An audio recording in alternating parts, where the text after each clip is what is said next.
Hello बच्चों, let's read the question first. हमारा question है which of the following sequences are correct for plants and animals. यानी पौधों और जीव जंतुओं के जीवन चक्र की हमें नीचे दी हुई सही फेज बतानी है। पहला है animal juvenile phase, senescent phase, reproductive phase. दूसरा है animal juvenile phase, reproductive phase, senescent phase. तीसरा है plant reproductive phase, juvenile phase, senescent phase. चौथा है plant vegetative phase, reproductive phase और सेनेसेंट फेज। अब इस क्वेश्चन का की कंसेप्ट है कि हमारे जीवन चक्र में जो 3 अवस्थाएं होती हैं, जुवेनाइल, रिप्रोडक्टिव और senescent phase,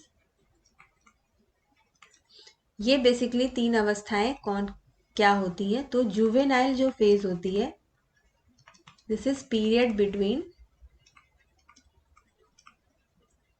birth and reproductive maturity.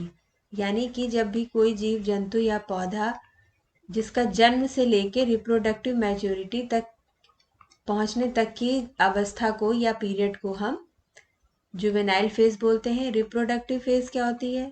प्रजनन की जो फेज होती है, रिप्रोडक्टिव फेज, जब इंडिविजुअल रिप्रोड्यूसेस सेक्सुअली और इसमें जो प्रजनन के अंग हैं वो पूरी तरह से विकसित हो जाते हैं और ये प्रजनन के द्वारा अपने तरीके के ऑफ स्प्रिंग्स पैदा करने के कैपेबल हो जाता है। तो इस फेज को हम रिप्रोडक्टिव फेज बोलते हैं। तीसरा है हमारा सेनेसेंट फेज। ये जब भी कोई जीव जंतु बूढ़ा होने लगता है और अपनी रिप्रोडक्टिव प्रजनन क्षमता खो देता है, सो इस फेज को हम सेनेसेंट फेज बोलते हैं।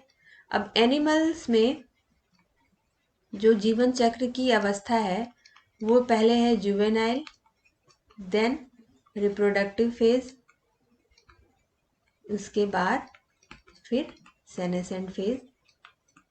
यानी पहले बचपन, जुवेनाइल, फिर प्रजनन दौर, फिर बुढ़ापा आता है। और प्लांट्स में जो अवस्था जीवन चक्र होता है वो पहले वेजिटेटिव पीरियड, देन उसके बाद हमारा रिप्रोडक्टिव पीरियड, देन उसके बाद सेनेसेंट फेज आती है। सो अब हम ऑप्शन देखें तो ऑप्शन सेकंड हमारा सही है, animal juvenile phase, reproductive phase, senescent phase. और ऑप्शन फोर्थ प्लांट्स का वेजिटेटिव फेज, रिप्रोडक्टिव फेज और सेनेसेंट फेज।